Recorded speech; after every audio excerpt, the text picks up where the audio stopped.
अस्सलामुअलैकुम स्टूडेंट्स, कैसे हैं आप सब। वेलकम है आपका स्टडी पैक में। आज इस वीडियो लेक्चर में हम क्या पढ़ने वाले हैं। हम पढ़ेंगे इसमें हमने टाइप्स पढ़े थे इसमें रिसोर्स के। तो आज हमारा जो टॉपिक होगा वो रहेगा on the basis of states of development, यानी कि रिसोर्सेज को अब हम डिवाइड करेंगे, क्लासिफाई करेंगे on the basis of development. इससे पहले वाले लेक्चर में हमने क्या पढ़ा था, on the basis of origin पढ़ा था, ऑन द बेसिस ऑफ एक्सॉस्टिबिलिटी पढ़ा था और on the basis of ownership पढ़ा था। तो आज का हमारा टॉपिक रहेगा on the basis of states of development. तो चलिए स्टार्ट करते हैं। तो डेवलपमेंट के बेसिस पे हमने रिसोर्सेज को 4 टॉपिक्स में या 4 पार्ट्स में डिवाइड कर रखा है। तो कौन कौन सा पार्ट है, इसमें आता है हमारा पोटेंशियल रिसोर्सेज, डेवलपर्ड रिसोर्सेज, इसमें आता है हमारा ठीक है, स्टॉक आता है हमारा, और इसमें आता है हमारे रिजर्व्स। तो पहले से स्टार्ट करते हैं पोटेंशियल रिसोर्सेज। तो पोटेंशियल रिसोर्सेज एक ऐसे टाइप के रिसोर्स होते हैं जिनमें हम कह सकते हैं कि उनमें पोटेंशियल बहुत है हमारे नीड्स को सेटिस्फाई करने की, लेकिन अभी तक हमने उस रिसोर्स को अच्छे से यूज़ नहीं किया है। यानी कि एक रिसोर्स हमारे पास है जिसमें हमने इतना असेसमेंट किया है कि उसमें हमारे सारे नीड्स को, हमारे बहुत सारे नीड्स को सेटिस्फाई करने की कैपेबिलिटी है, यानी कि वो हमारे बहुत काम आ सकता है इकोनॉमिक डेवलपमेंट के लिए या बहुत कुछ अच्छे कामों के लिए, लेकिन अभी तक हमने उसको यूटिलाइज़ नहीं किया है बेटा। ठीक है ना। तो इसमें हम एग्जाम्पल अगर देख लेंगे तो western parts of India, particularly Rajasthan and Gujarat, have enormous potential for the development of wind and solar energy. आपको पता होगा राजस्थान किस वाले साइड में है। ठीक है, तो ये अगर हम इंडिया का मैप बनाएंगे तो ये वाला आ जाता है हमारा गुजरात का एरिया और यहाँ से ये वाला राजस्थान का एरिया। तो इस वाले एरिया में हम क्या देखते हैं कि यहाँ पे विंड्स अच्छे से चलती हैं, यहाँ पे सनलाइट अच्छे से होती है, यहाँ पे गर्मी बहुत होती है। तो हम उस एनर्जी को, सोलर एनर्जी को और विंड एनर्जी को, तो पता है हमारा कि कितनी पोटेंशियल है उसमें हमारे नीड्स को सेटिस्फाई करने की। हम उससे विंड मिल्स बना सकते हैं, हम उससे इलेक्ट्रिसिटी जनरेट कर सकते हैं, लेकिन हमने अभी तक उसको पूरा इस्तेमाल नहीं किया है। तो वो वाले रिसोर्स को हम पोटेंशियल रिसोर्स में डाल देते हैं। उसके बाद डेवलप्ड रिसोर्सेज। तो अब डेवलप्ड रिसोर्सेज क्या आते हैं, ऐसे रिसोर्सेज जिनको हमने अच्छे से सर्वे करके, ठीक है ना, जिनको हमने अच्छे से सर्वे करके उनकी क्वालिटी, उनकी क्वांटिटी हमने जांच ली है कि इनमें कितनी यूटिलाइजेशन हो सकती है, कितनी हमारी नीड्स को सेटिस्फाई कर सकते हैं, और हम उनको यूज़ इस टाइम कंटिन्यूसली कर रहे हैं। जो हमारे पास चाहे कोल है, अभी हमारे पास बहुत सारे पेट्रोलियम है हमारे पास, तो हमें पता है हम उनको यूज़ भी कर रहे हैं। अभी बहुत सारे ऐसे रिसोर्स हैं हमारे पास। तो the development of resources depends on technology and level of their feasibility. अब कौन सा रिसोर्स कितना डेवलप है, ठीक है, कितना हम उसको यूज़ कर सकते हैं, वो उसकी फीजिबिलिटी पे डिपेंड करता है, यानी कि वो हमारी कितनी नीड्स को सेटिस्फाई कर सकता है। तो डेवलप्ड रिसोर्स को हम ऐसे इन शॉर्ट डिफाइन कर सकते हैं कि वो रिसोर्सेज जिनकी हमें पता है कि ये हमारी कितनी नीड को सेटिस्फाई कर सकते हैं। इससे पहले वाला जो था हमारा पोटेंशियल रिसोर्स, हमें ये पता है कि आगे आगे इसमें अगर कंटिन्यूसली हम यूज़ करते रहें तो ये हमारी बहुत सारी नीड्स को सेटिस्फाई कर सकता है। ठीक है ना, हमारे बहुत सारे यूज में आ सकता है। लेकिन डेवलपर रिसोर्स में हमें पता है कि कितना, we know exactly the quantity and the quantity of the resources, और हम उसको यूटिलाइज कर भी रहे हैं। उसके बाद हमारा आ जाता है स्टॉक। ठीक है, तो स्टॉक में क्या है, materials in the environment which have the potential to satisfy human needs but human beings do not have the appropriate technology to access these.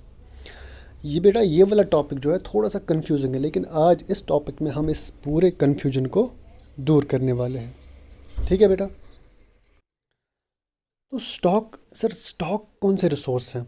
Stock ऐसे रिसोर्स हमारे पास है जिनमें हमें पता है कि ये हमारे नीड्स को सेटिस्फाई कर सकता है, लेकिन सर हमारे पास टेक्नोलॉजी ही नहीं है ऐसी कि हम उनको एक्सट्रैक्ट कर सकें, हम उस सारे रिसोर्स को एक्सट्रैक्ट कर सकें। तो एग्जांपल अगर हम यहाँ पे देख लेंगे, आप हमारे पास एक सबसे बड़ी अच्छी एग्जांपल है, ठीक है, जिसको हम कहते हैं, हमारे पास क्या है, सन होता है हमारे पास। ठीक है ना। तो सन में क्या होता है, हाइड्रोजन और इसके अलावा हीलियम होता है। तो ये जब मिल जाते हैं तो इससे हमें क्या मिल जाता है, उसको हम कहते हैं फ्यूजन। और उसी फ्यूजन की वजह से ही हमें एनर्जी मिल जाती है, ठीक है ना। लेकिन हमें ये तो पता है, हमने असेसमेंट किया हुआ है इसका, कि सन की वजह से, सन में जो हाइड्रोजन हीलियम है, इतनी एनर्जी बेटा मिल सकती है, इतनी एनर्जी मिल सकती है कि हमें आर्टिफिशियली एनर्जी सोर्स को क्रिएट करने की ज़रूरत ही नहीं पड़ेगी। लेकिन एक प्रॉब्लम है कि हमारे पास ऐसी टेक्नोलॉजी नहीं है, ऐसे डिवाइसेस नहीं है, ऐसी मशीनरी नहीं है जिसकी वजह से हम उस हाइड्रोजन, उस हीलियम को सन से एक्सट्रैक्ट कर पाएंगे। तो वैसे रिसोर्स को हम क्या करते हैं, उनको हम किस वाली कैटेगरी में डालते हैं, स्टॉक वाली कैटेगरी में। जैसे एग्जांपल भी दी गई यहाँ पे, hydrogen and oxygen. Hydrogen can be rich, यहाँ में एक और एग्जांपल आपकी बुक में दी गई है, हाइड्रोजन और ऑक्सीजन, यानी कि हमने जो एग्जांपल ली है आपकी वाटर की एग्जांपल, ठीक है ना। तो वाटर की एग्जांपल हम कैसे बताएंगे, हमारे पास वाटर की फुल फॉर्म क्या है, H2O।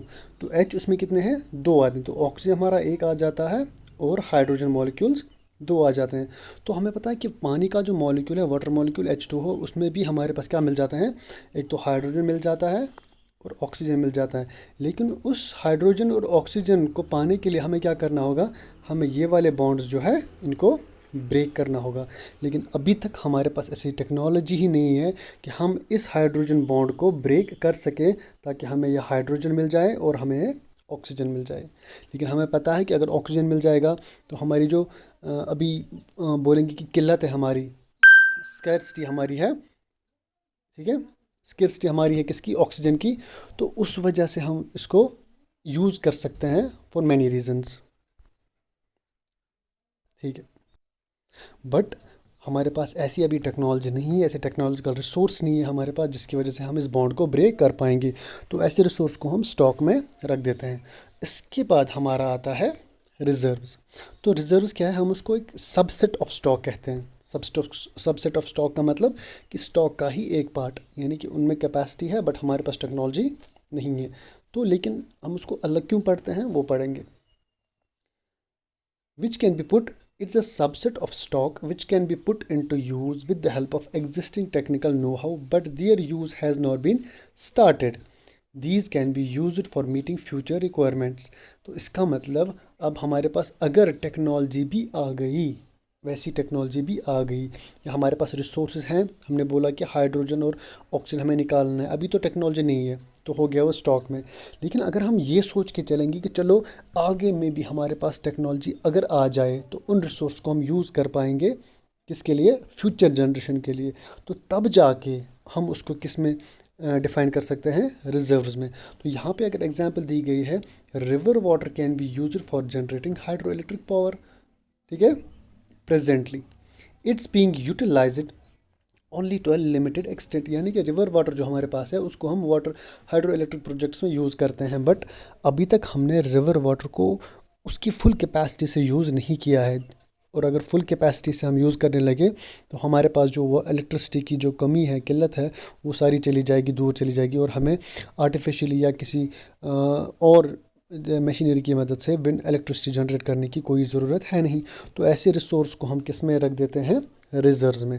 तो ये आज का हमारा टॉपिक था जिसमें हमने पढ़ा आज on the types of classification of resource on the base of development. अगर थोड़ा सा आपको इसमें कन्फ्यूजन लग जाए तो आप इस वीडियो को फिर से रिवाइज़ कीजिए, और कहीं पे भी कन्फ्यूजन लगे तो आप कमेंट बॉक्स में लिख लीजिए। तो मिलते हैं आप हमारे नेक्स्ट चैप्टर में, नेक्स्ट टॉपिक में, जिसका नाम है डेवलपमेंट ऑफ रिसोर्स। उसमें हम पढ़ेंगे कि हमारे रिसोर्स है उनकी डेवलपमेंट भी ज़रूरी है ताकि हम उनको अच्छे से यूज़ कर पाएँ। तो मिलते हैं नेक्स्ट वीडियो लेक्चर में, तब तक के लिए अस्सलाम वालेकुम।